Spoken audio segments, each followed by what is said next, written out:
Oh shit, it does. Oh, there we go, dude. Oh shit, it does it for me. Big dick ban. Big dick ban. Ah, fuck you, dude.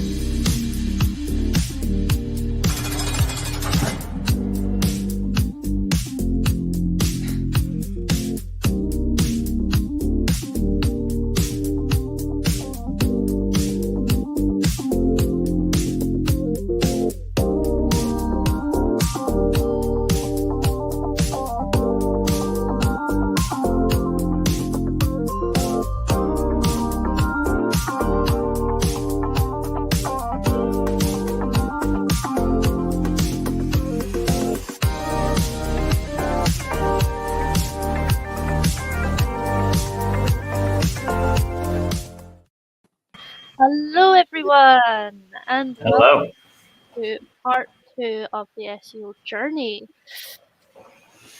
Yes, exciting times, same time. So, for those that maybe didn't catch up until the last time we did this, which was just over a month ago, we were running through a website which we have built from scratch. A fairly rushed job, and I'll go through the information on that shortly. Fairly rushed job to build this this site for the demonstrational purposes of what we're doing.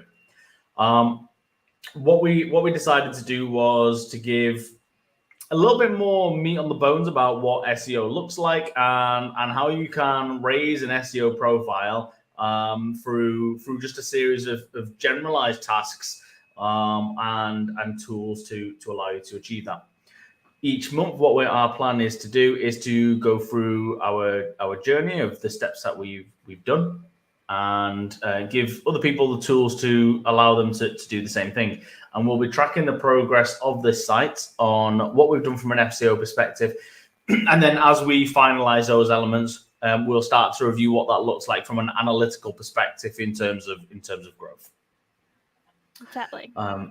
And you're welcome to ask us any questions that you may have. This whole purpose is to show you the behind the scenes, help you understand what SEO is and the purpose of it.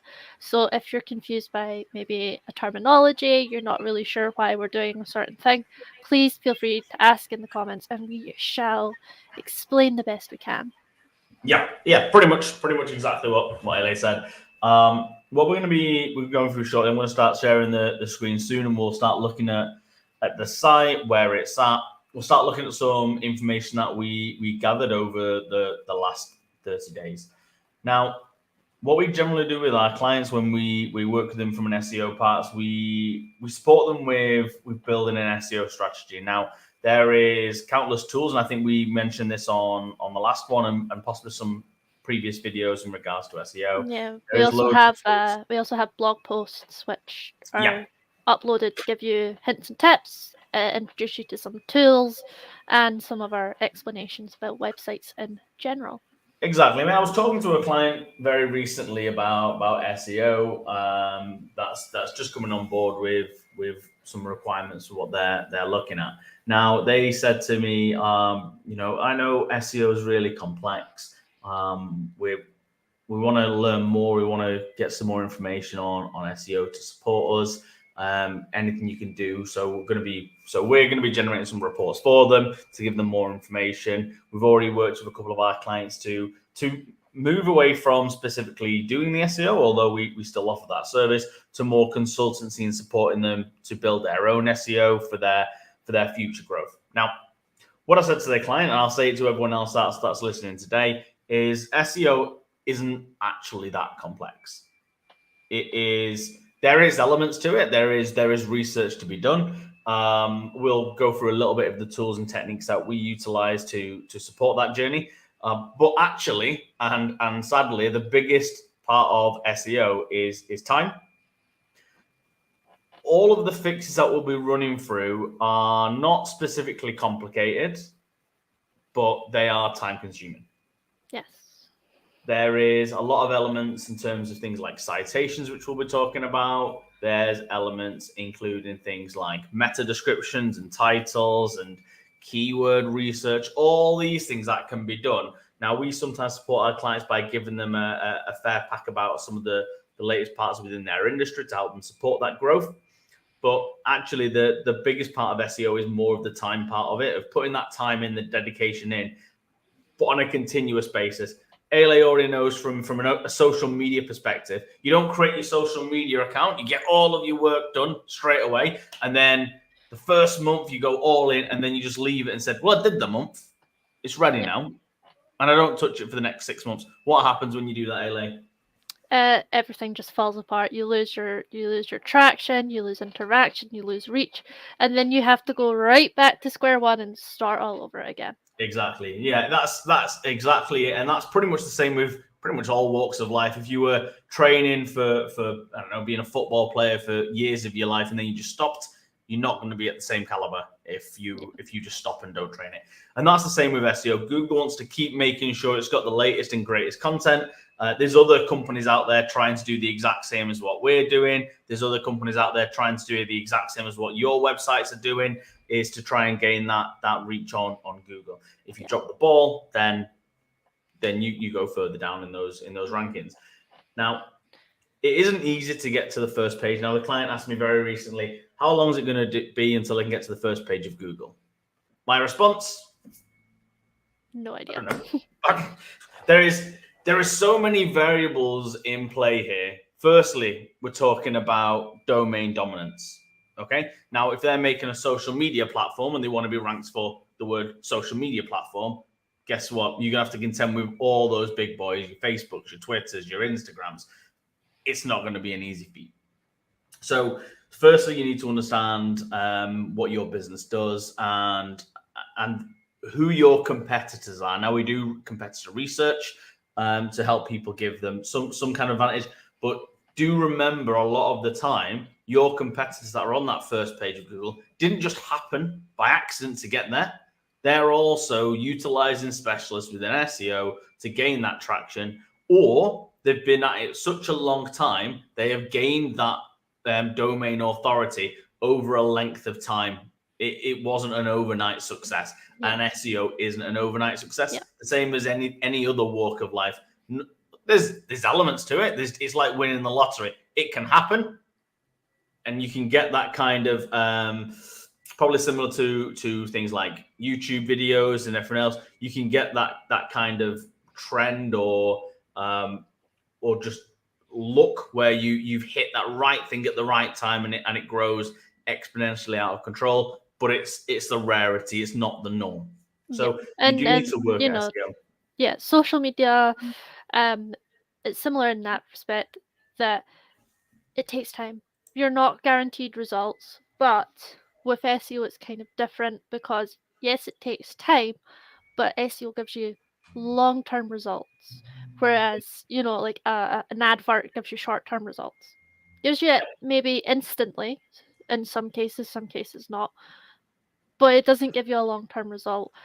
I always say that if you've got money for ads, but you're not able to support that with SEO or a really good website, forget the ads and start investing in that SEO, start ranking, start growing, and then go to the adverts. Because if you're not ranking, you're not getting found, then you're going to have a nightmare with ads as well.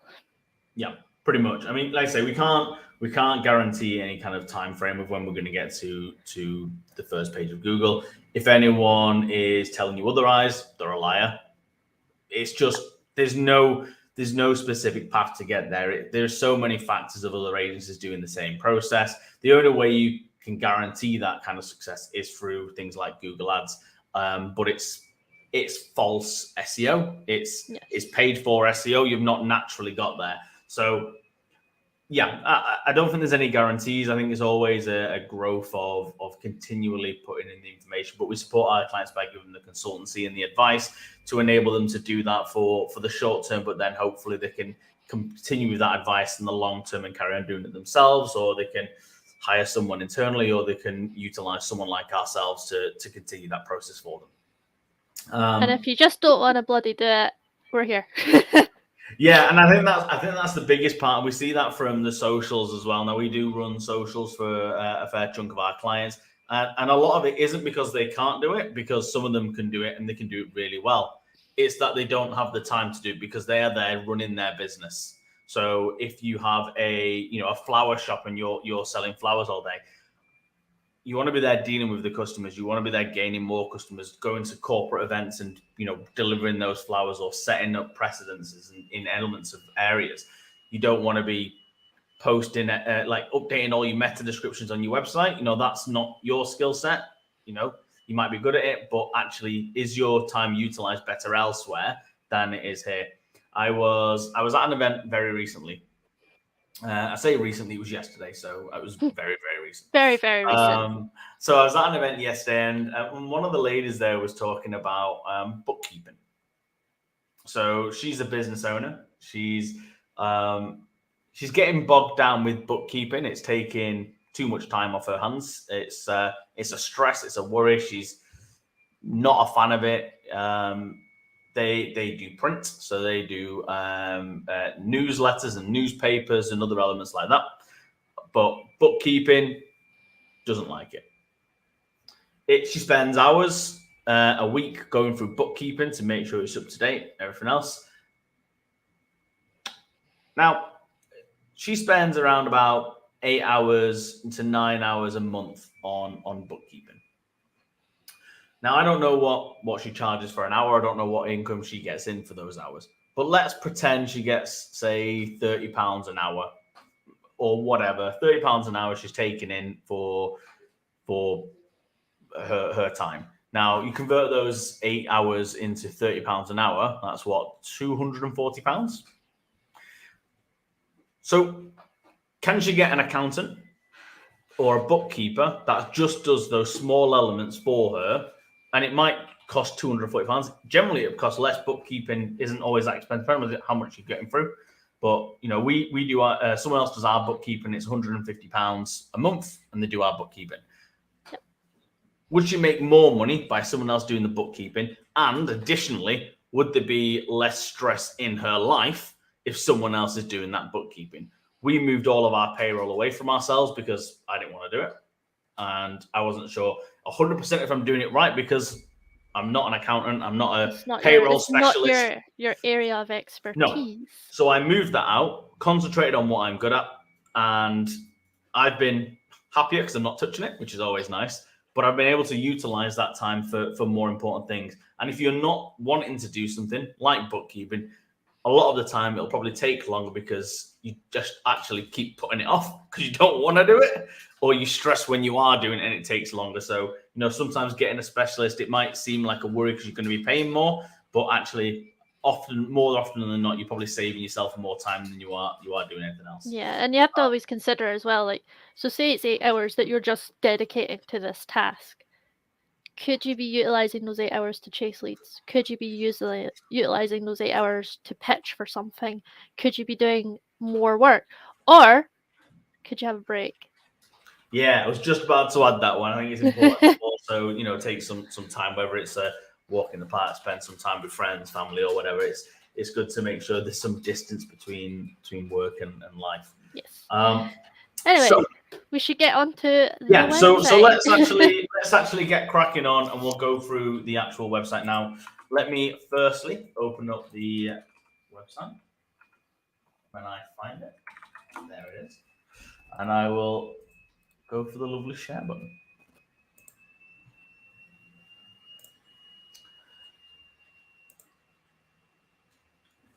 Voila. Okay. For people that haven't seen this before, this is the website called Sensitive or BuyIncenseOnline.com. Now, we've briefly touched on this, and I'm not going to go into too much detail because it's on a fair variety of more of our videos, and we've got blog posts about it as well. Domain names can be fairly important. I would spend some time of making sure you've got one that works for you. I pasted a link, I think, in one of our previous videos for a site that I utilize for some of ours, which allows you to look at expired domains that may be of no longer in use, but they may have some traction in certain sites. Do some research on them. So some of them might already have backlinks. If you're not sure what backlinks are, they are links that are sent to you. And if you want more information on that, again, just look at some of our videos and blog posts about backlinks. Yep.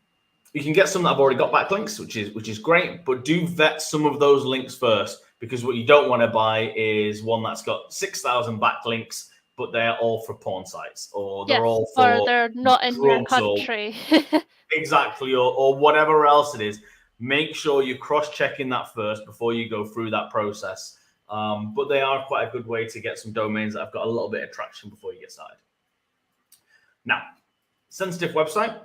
Fairly simplistic website if you've not seen it before. It's a shopping site for incense sticks, cones, and accessories. It is a base WooCommerce platform that allows people to basically buy them. And we set up this site again fairly quickly to give you guys an example of how it all works.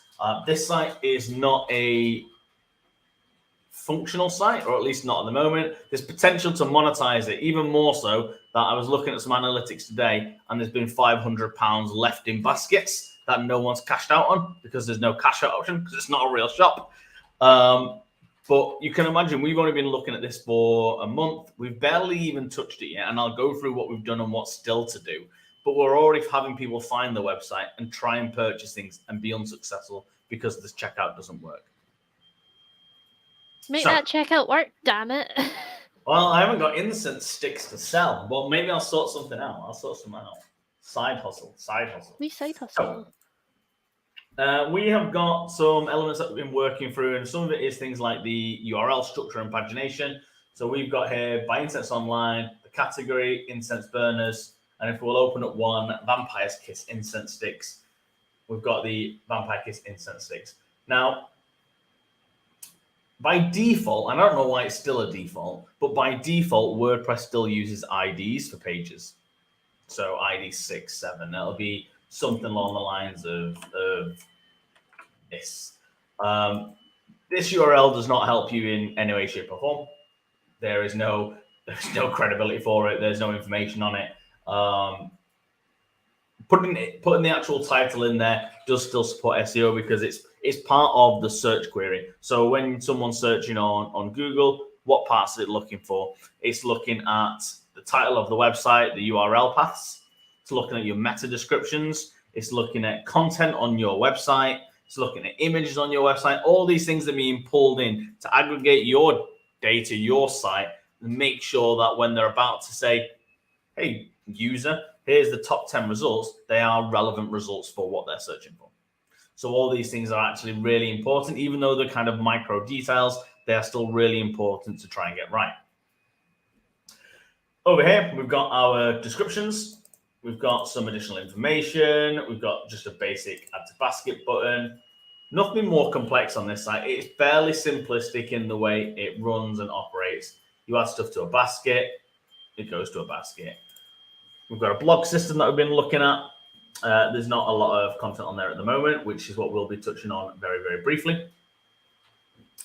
And we've got different parts in here with more information about them. I think you wrote these ones, didn't you, really? Yes, they were. I wrote them up pretty quickly to give us a bit of content and give us something to start reviewing and building on. Yeah. This is definitely a mock one. We need obviously a lot more content now. Blogs really need to be closer to the 1,000 marker at very least for a blog, unless it's very microed information where there's not a lot that you can really share, or it's a very, very, very niche part of a system. But really, blog posts should have a fair chunk of content to allow the likes of Google or wherever else to know that they've got the right value of information. Yeah, because what Google and search engines like to do is give people not just a relevant search, but one that will answer what they're searching for. As in, what is going to give them the most direct answer, the most information possible. Yeah, I mean, people. There's a lot of things like analytics where people look at click-through rates and bounce rates. Click-through rate is how many times you're getting clicked on, pretty much. Mm-hmm. Bounce rate is when people get to you, how often do they leave straight away or at one point. Now, there's a lot of parts in it, and Google also looks at that data. So you can imagine I go to Google and I say, right, I want to search for incense sticks. And I go on the first 3 results. I click on the first one and I just press back.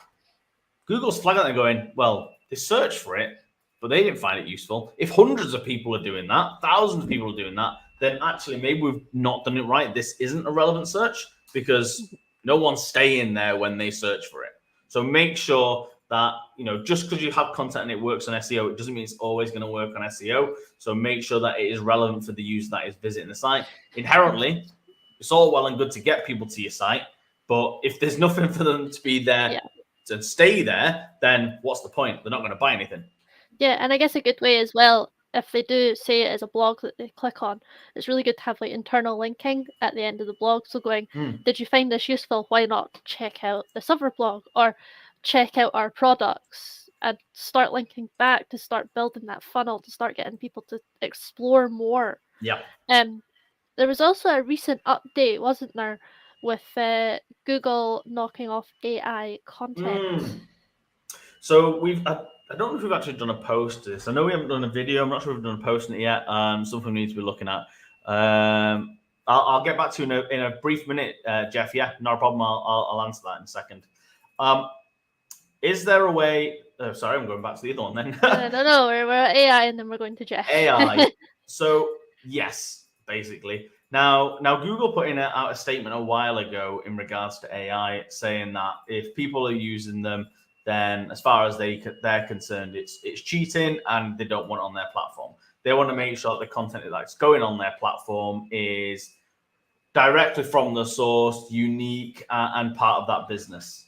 And they even put a post out saying that if people are found to be using bots, they will be punished, basically. Yes, and a lot of that we've seen is people getting deranked, people's ranking or being found on search engines is completely and utterly back. Yeah, we're not even seeing a small dip. If people are caught doing it, they are completely tanking the site and just deranking them pretty much entirely. Not just giving them a few minus points like, oh, you naughty, don't do it again. They are pretty much just tanking them straight off the search engine to be right at the back of the list. Yeah, like right back on that page that no one is ever going to look at.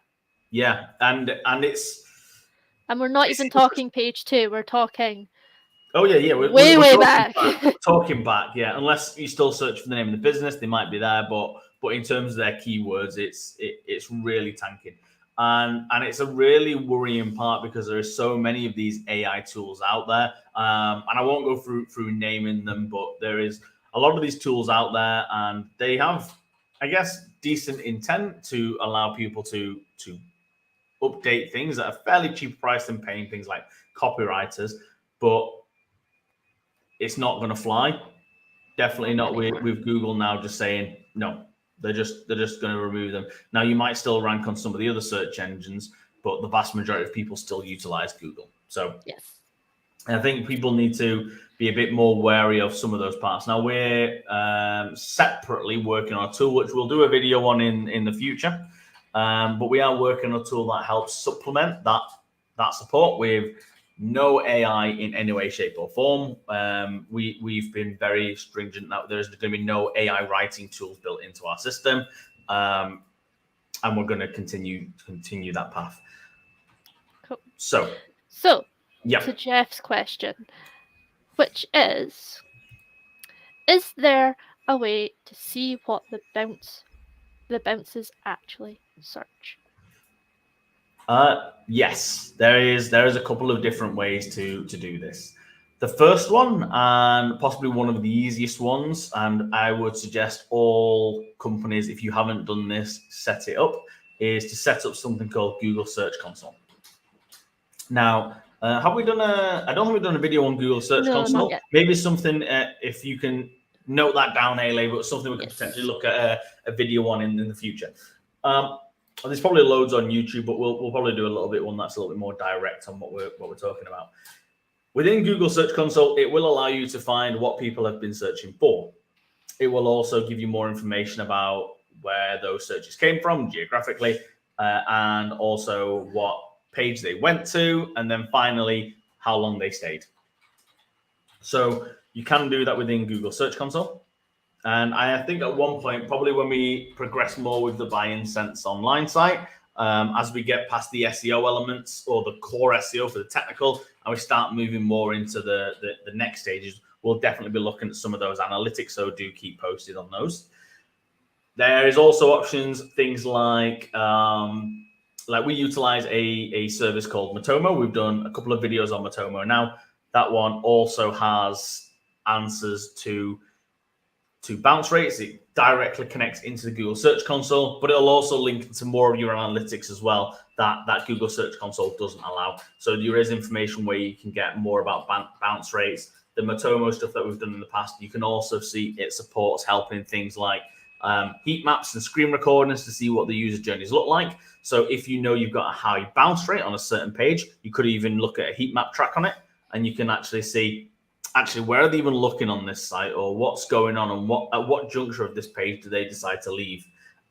So there's all those elements that you can look at, and you can even see if they, leave more on mobile compared to PC. And maybe you've actually got a mobile problem that you didn't even know about, and actually the banner at the top of the site is too large and people aren't scrolling because they can't be bothered and they're lazy or whatever else it is. People want to be a little bit more spoon-fed with their data. Unless you are a keen researcher and you really want to read information, you might carry on. But a lot of people just want the snippets, the cliff notes of anything, the TLDRs of content. So I would definitely suggest setting up Google Search Console if you haven't done so already, and look at services like Matomo. Google Analytics also has elements. We don't generally suggest people use Google Analytics for compliance options. Yeah, there's a lot of GDPR stuff coming in, a lot of state by state versus legislation. So it's a bit of it's a hard one to recommend for people. It is, right yeah. now. I'm not going to go into too much detail. We have done that in some of our previous videos, particularly the Matomo ones. So if you are interested, check it out. I would also give a little shout out, which I don't generally do, but there is a group that I've been with now for a while called Below Radar, Discord group and a web group. Their goal is to really review anything that is anti-GDPR and give advice about alternatives and options that can support businesses to be more GDPR compliant or more compliant just with users' data. So there's definitely parts there, and I'd recommend anyone check that out if you are interested in more about GDPR. And I will say that there has been, so in one of the networking events, had a very interesting conversation with people going, my site's only for the UK. It's not part of the EU anymore, so therefore I don't need to follow. You do. There's things called VPNs, which disguise people's locations. So someone could be coming from anywhere in the world. You just cannot track that. You've also got things like, I'm in the UK, so I could refer my friend who's in Europe to have a look at this site. So regardless of my app's only for this country, my app's only for this, or my website's only for this country, there's still a level of compliancy that must be done. Yeah. Unless you want to deal with a fine. I pinged a link over in the comments, so if anyone wants to check out Below Radar, you're more than welcome to. Not affiliated in any shape or form. Just find them a good group of people that really want to help drive the right behaviors, I think, for a lot of businesses, and hopefully give some support and even some free options. Because the only difference we've got at the moment is a lot of the alternatives, things like Google Analytics, you have to pay for, and the reason you're paying for them is because no one is selling that data and making the money somewhere else, or utilizing that data in a different form to make money. So those are there if people want to look at them. Cool. Now, back to sensitive. I am going to share a report that we have been briefly run together. Now, we go in often more detail with some of our clients. This one's an internal one, so we just kind of go for some brief notes here and there. Now, what we generally do is we'll give a client a summary of their site. And these are some of the core things that we have seen within sensitive that we're going to be focusing on. Number one, images not being compressed and optimized. Ailey, what does that do to a site? That slows your load times down drastically. It does. There are so many times where I see people just save an image and upload it. Now, if you're doing that without any kind of compression, you can often be uploading images of 2-3 megabytes. It doesn't sound like a large file, particularly not with the internet speeds of today, but in certain locations, I mean, I know Ailey's a little bit more in the sticks and the internet isn't as good over where she is. If the files are not compressed and they're not web optimized, they will not load for me. And if they do not load for me, I'm clicking off. Yeah.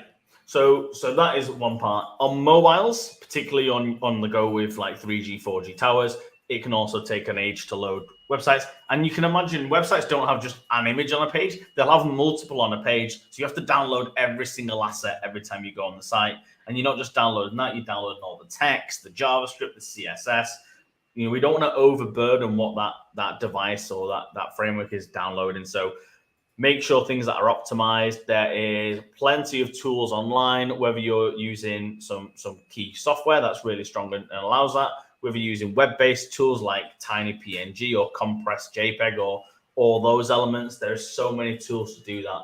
If you're using sites like WordPress, there is tools to put in there as well that allow them to be processed while they get uploaded. So there's plenty to do to compress the images. So what we're going to do is make sure that all of our images are compressed within our website, but also we're going to be optimizing the sizes. Now, we're not just uploading an image and allowing the website to stretch it or grow it where it's needed. The best way to actually do it is to upload the image that is needed for that certain place. So uploading the right size for the right frame.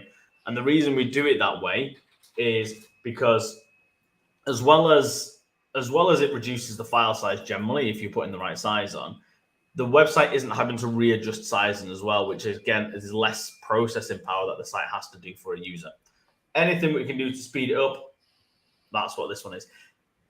The only time you would upload high resolution images, and there is a time and place for it, and it's generally mostly never, is if it is a portfolio one and you're wanting users to download really high resolution photos. You wouldn't usually use them as a web asset in terms of here's the picture, but if they press the download button, you might allow them to download a high res image. But that should really be the only way you would do it in terms of those high res ones. Try and optimize them as much as possible. Yep. Alt text. What's alt text, Dale? Do you know? So alt text is to describe what is in an image. That's quite simply that. Pretty much. Now, we'll put an image up of whatever. Now, Google goes on and it starts crawling through all of your stuff and it goes image, image, image, image, image. Now, it does have some AI within it, so it might look at picking some words out of some of those text areas and whatnot. If you've not got any text, how the hell does Google know what that image is? It doesn't. It doesn't. Alt text is really important for that part. Now, there's two parts for this, and I'll go through the other part for it as well. So firstly, Google, you're telling what the image is, but you're also allowing it to give an extra keyword in that part, which you might not have had. So make sure you're utilizing that space accordingly. Additionally, there's also if you on hover things or if people utilize tools, if they are hard of sight or whatever else, they can hover over and get more information. It'll give them information about what that alt text is. Yeah.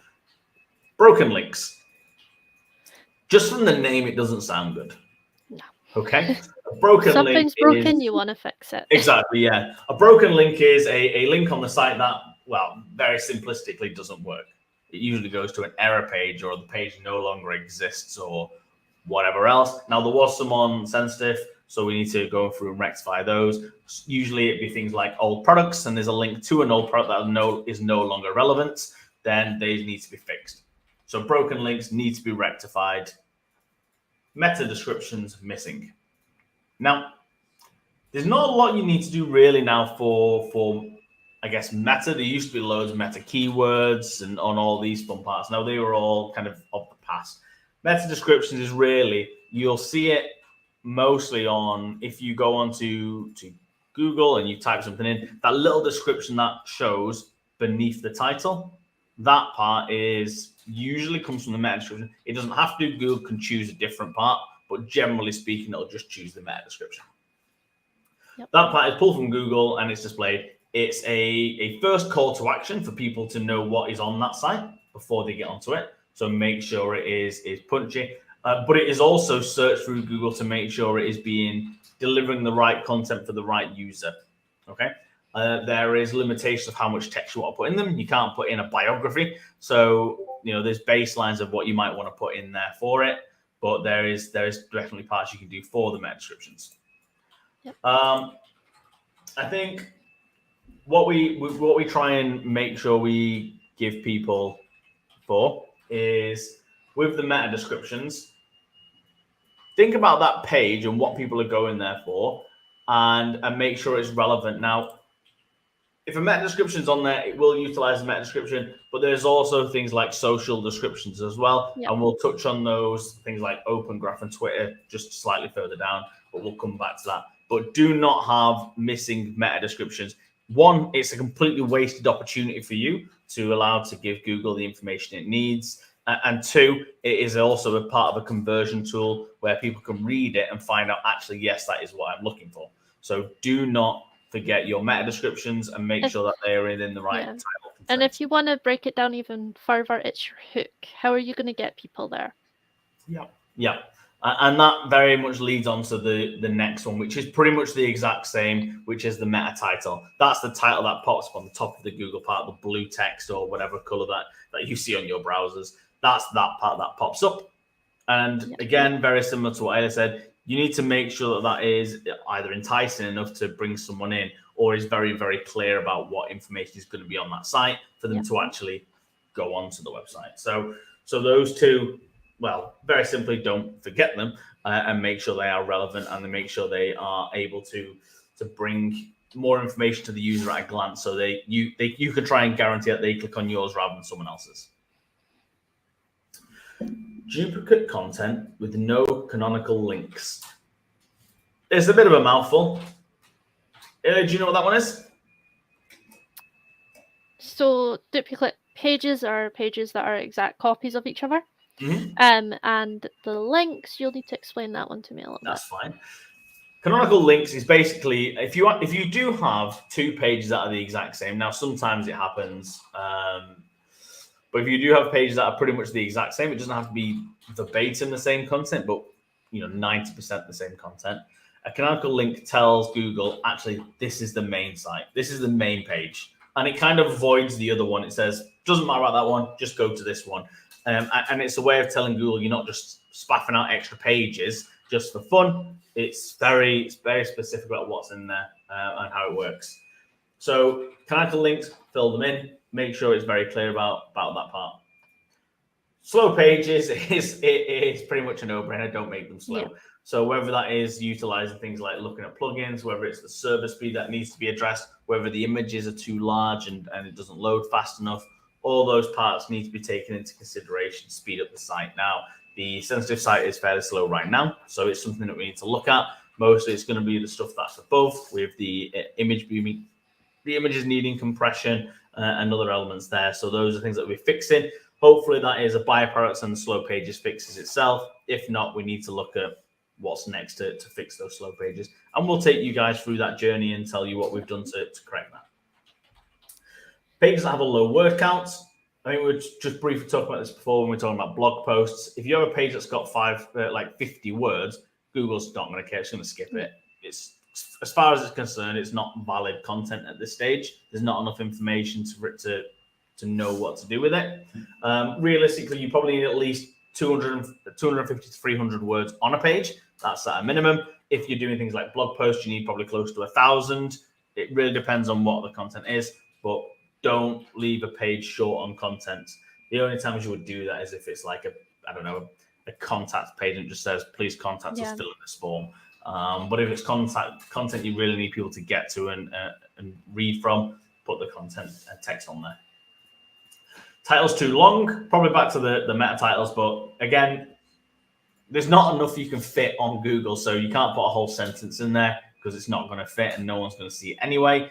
And Google, as far as that's concerned, it looks like you're cramming data in to try and increase your rankings within Google. So again, just make sure you've put them into the right frame. We'll look at probably posting out some, or maybe do a brief video on some of these elements on particularly for the descriptions and titles and tags later on. what you should be looking at from a benchmark of text and formats. H1 tags not on a page. What are H1 tags, Ailey? H1s are headlines. These are your font widths, heights, all of that. These are your titles on your page. Yeah, you can very, very simply see this in things like documents or whatever. I mean, you can see it on here as well. Like website coding would be our H1. Yeah.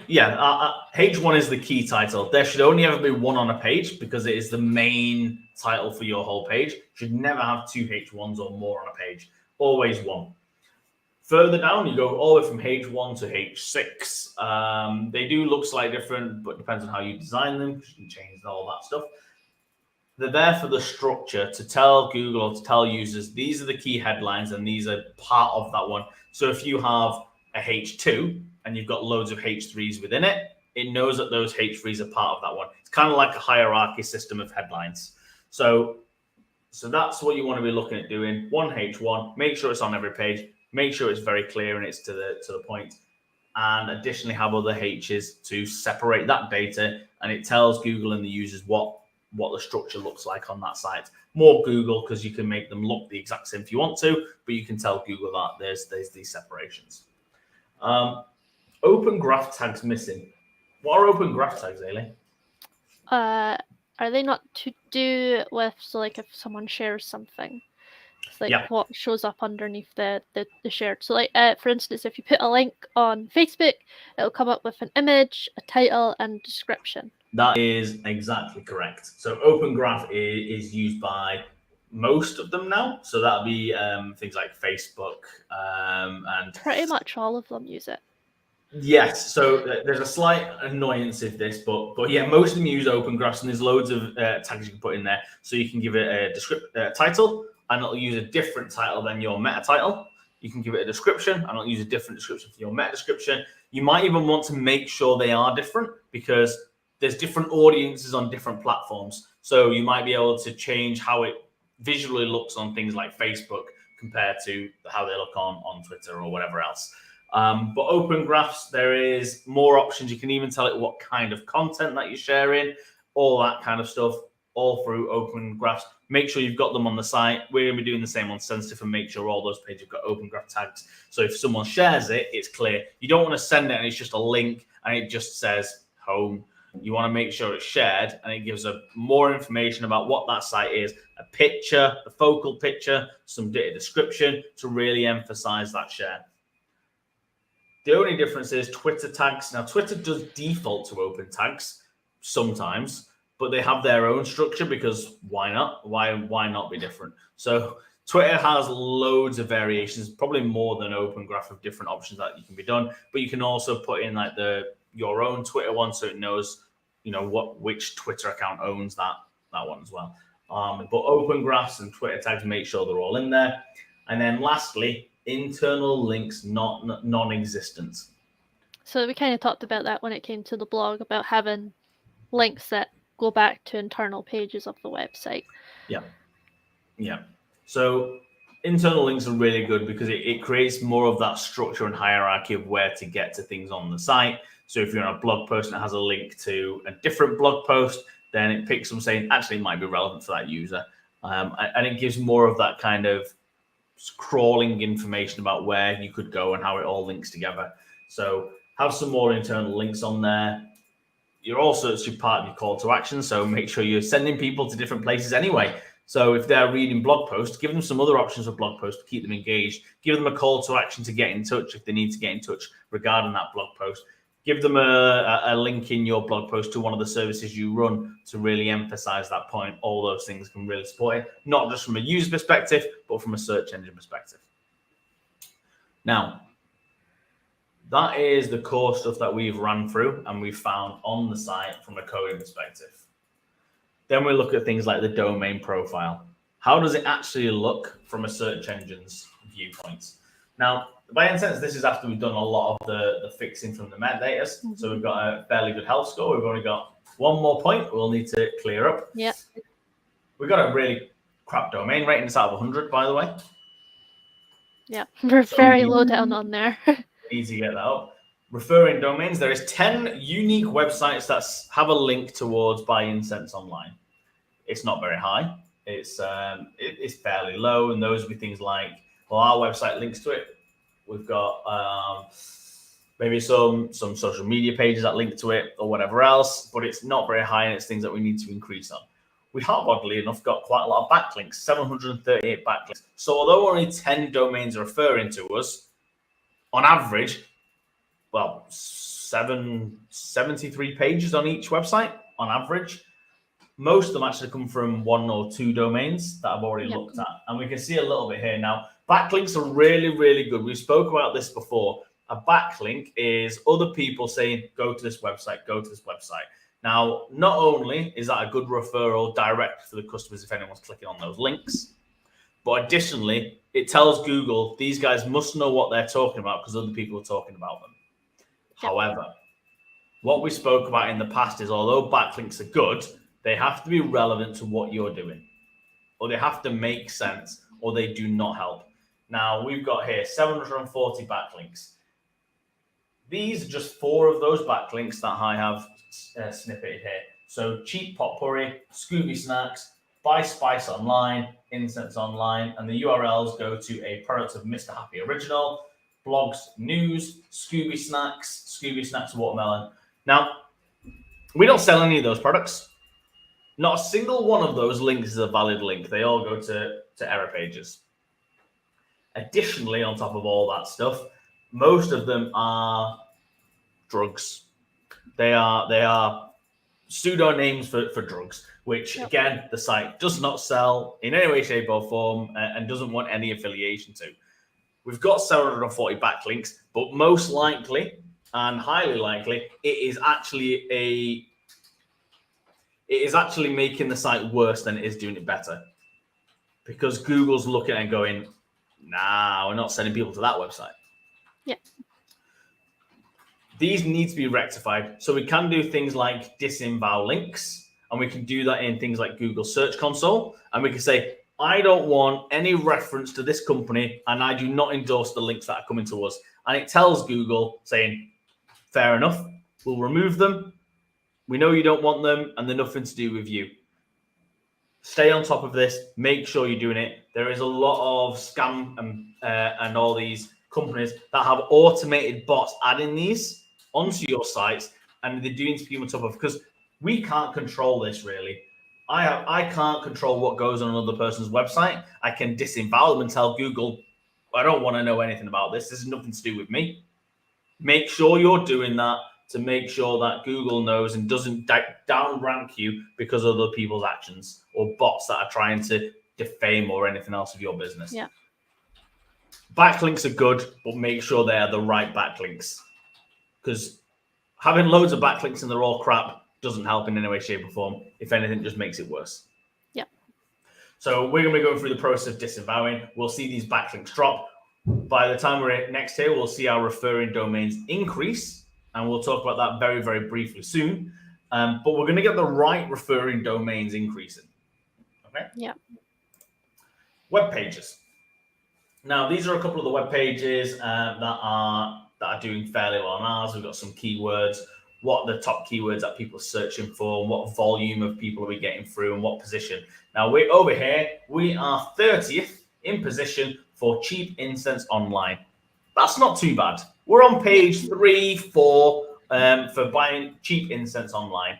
You know, if that was our target demographic and we are trying to sell cheap incense, which for this site we are targeting to do that, we're in a fairly decent spot and we've done a good job, even though we've not even started our SEO journey. Yeah. Okay. What we're going to be doing is tracking this more detail on our next monthly video. And we're going to be going through, actually, how has this position changed? Have we done better or worse? Everything we go through on these videos may not have a direct positive connotation straight away. SEO is about research. It's about trial and error to make sure that we can maximize it. So 1 week, we may go back in one of our positions and we say, what did we do? How do we rectify that and make it better? And some weeks we'll go up. And inherently, we keep trying to progress and to get up in those rankings. Over here on the bottom left-hand side, we've got some of these key words. and what's going on and where it's all being used.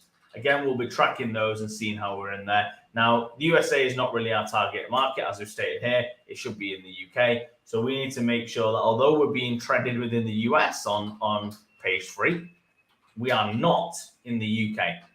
Yeah. We're not even in the top 100. So that's where we need to focus on and ensure we've got more localized elements. And that part now is really going to drive into our next steps. So what are our next steps? 1, focus on high-level basic SEO structures. Start with things like the URLs and the hierarchies of our pages. 2, add all of the relevant meta descriptions. We already identified we've got loads that are missing or incorrect. Same with the meta titles. Create a fresh sitemap. A sitemap is like a spider diagram that we upload over to Google, and it says this is how our site works. This is every link on our website that we want you to rank us for, or at least add to your search system. Do with what you will.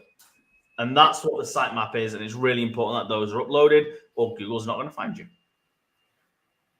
Resolve canonical link issues. Now, we've not got a lot of those, but again, you want to resolve those. You can put relational links in there to tell it that this is the other side, or just remove the page if it's not needed. Yeah. Focus on speeding up the overall website. We discussed this very briefly. Some of those will be fixed with some of the optimization we've got in place, but we'll need to review what is actually making the site slow. Increase content on all the pages. We spoke about this, having minimum amounts of information or the right structure of headings on the pages, H1s, H2s, paragraphs, all that fun stuff. Focus heavily on the category pages and links to them. So we've got 3 categories at the moment. There's not a lot, but there's a lot we can do with those categories, give more information about what's going on with those categories, or we can make sure the URL structures are more correct for them. Fix high-level SEO issues such as header structures. So the headers we spoke about before, that's kind of the meta descriptions and titles. It's all of the open graph data, it's the Twitter tags, all that stuff. Yep. Resolve design issues that could be contributing to SEO failures, such as product layout and titles. Again, we're going back to the speed and the layouts. Now, Google does look at all the content, and that is one of the key demographics of what it's looking at to make sure you're ranked. But it is also looking at the usability of your system, because it doesn't want to send a mobile use to your site if it doesn't functionally work on a mobile. Yes. You have all the content you've got, but if it's not going to work, they're not going to send you there. So that's what we're going to be looking at. Focusing on removing toxic backlinks and de-indexing non-existing URLs from old domains. Again, we spoke about that before, that disavowing those links, going on to Google Search Console saying, I don't want anything to do with these links. We're going to be doing that. And build low-level backlinks from relevant sources and directories. There is ways to really grow your backlinks fairly easily. And again, I go back to, unfortunately, it is a fairly boring, monotonous, and long-winded task. And that is things like directories and citations. There is so many directories, whether they are more localized directories to your region or whether they are more broader afield. You'll have them in all places, whether that is like things like Thomson directory, whether that is I don't know, free site indexes, all these different parts, or business directories. Upload your data. You may not get referrals from that search engine. You may not get referrals from that directory. To be honest, it doesn't matter. One, you might, so put it on there. Why not? And if you don't, you're still increasing a backlink for Google. And it also, if it's a local directory and you're doing a local service, let's say you're a plumber that only works within Manchester, it doesn't matter if you've got loads of people coming from America because they're never going to use your service. Yeah. But if you've got loads of localized directories saying, go to this Manchester plumber, then it builds Google and says, well, Google knows you are a geographically Manchester plumber. Don't, if you're doing a very localized service, don't put them in directories in Swansea if you're doing Manchester. Yep. It's not going to help. It depends on what you're selling. Now, for us, for this site, we are selling incense sticks or accessories within the UK. So we've got the whole of the UK directories to play around with, but we won't touch the directories outside of the UK unless we're looking at shipping abroad. Yeah. Okay.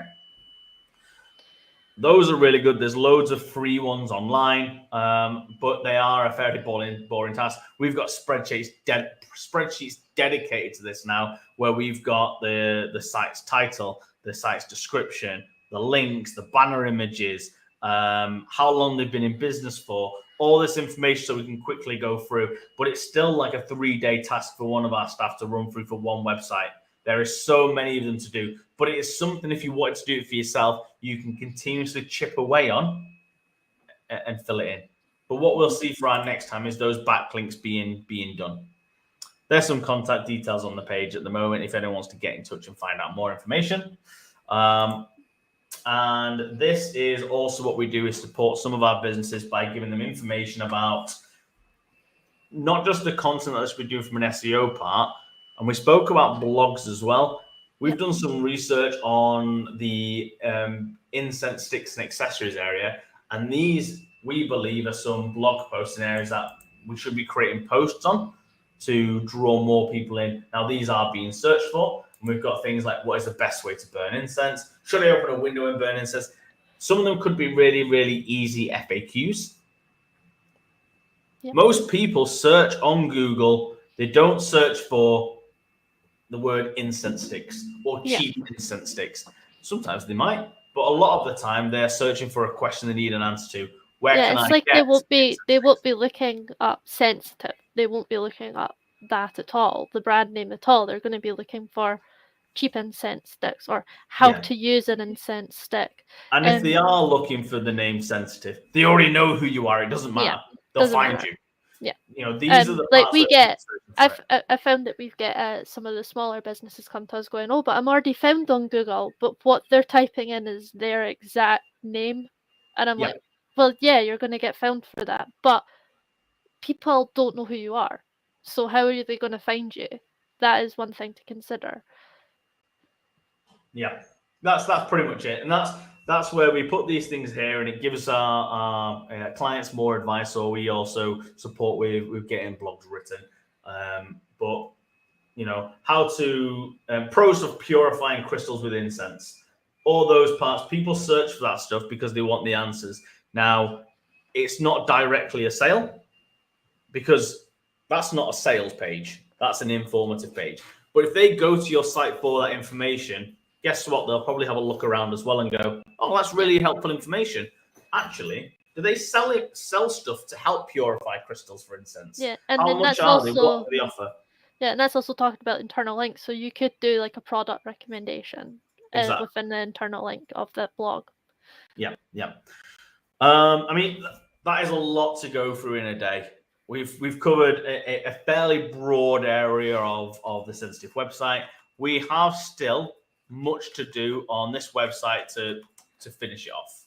We're nowhere near the end of this journey, and we'll keep you guys going through this journey with us about what the best ways to run through SEO is and how to do it.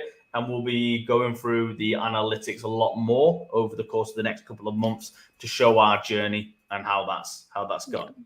And I guess this is a really good example of showing just sort of what has to go on behind the scenes, as well as the fact that SEO takes time. You can't chuck money at it for 3 months and be like, right, that's it, done. Because then the next month you're going to start degrading. It's the same with if you put all that investment into a really good website. You have a fantastic website, you know, you're still going to have to keep it updated. You're still going to have to add content. You're still going to have to, you know, there's design trends that change. There's particular search behaviors that change, and you need to be on top of that to get found. There's no point in just having a website and doing nothing with it. Exactly. Jeff, thank you very much for your comment. Makes more sense to hire you guys than spend all of that time ourselves, potentially. You know, people's time is their own resource. If you've got loads of free time and you want to have a play and update stuff, by all means. We offer ourselves as more of a consultancy and a support system where people can come to us and we'll generate all these reports and all this information. And if they want to do it themselves, then we'll allow them the tools to do that, and we'll give them the knowledge to do that. And if they don't and they want us to do it, then again, it's the same for us. We're not here to hide secrets or you know, pilfer anything away. We're here to support businesses grow as well. So, you know, if people want to get in touch for some more information, if they just want a report, we can generate reports for people. Not an issue. And then if they've already got another web guy who they really work with, we're more than welcome to generate reports, and then the other web guy can carry on with it. We're really not precious on it. You know, it's up to yourselves who you use, and if you want to do it yourself or get someone else, it's not a problem. Yep. Any questions before we wrap up for today? Ailey, what about from yourself? How have you found today? I find it very interesting. I'm always on the front end doing the design, creating graphics, that kind of stuff. But I do a lot of market research as well. I do a lot of research to support with the SEO side as well. But I do not understand the technical stuff because it's not the way that I'm programmed to work. Yeah, hopefully I've attempted as much as I can to try and, I know there was a lot to go through within an hour, but to try and keep it as simplistic and as in plain English as I just mispronounced the word English, but whatever. No, there we go. Yeah, exactly. Try and get it as succinct and easy to understand as possible for people that aren't within that technical field of expertise. Again, if I ever say anything and people aren't sure what I mean from a technical perspective, please do write a comment in the box, and I will do my very best to attempt to try and explain it as best I can. And as Ailey said, we do have plenty of blog posts on our site regarding SEO and tips and tricks and resources and tools and all that fun stuff. And there's obviously different videos that we've done in the past and whatnot. So, please do some research and have a look at those if you want. Yeah, and if we're not covering any particular topics that you would like us to cover, let us know. I am open to any suggestions that you have of video stuff that you would like. I should rephrase that. Any video stuff to do with SEO websites for content creation, because I know what people are like on the internet. Give us a message, give us a comment. If you aren't confident leaving a wee comment, you can always give us a private message. I'm always on LinkedIn, so you can always connect with me or Mike on LinkedIn, and we are more than happy to discuss. If you are wanting anyone to do content for you, graphics for you, websites, any of that stuff that just seems to blow your mind and you just don't think you have time to do it, get in touch. Yep, sounds good. Right, we are wrapping up for today. It has been fun, it's been interesting, and if anyone wants to get in touch, please do. And next week, Mike is going to be joined by a guest, and we will be streaming again at 11 every Thursday, so make sure you join us live. All right, thank you everyone, and see you next week.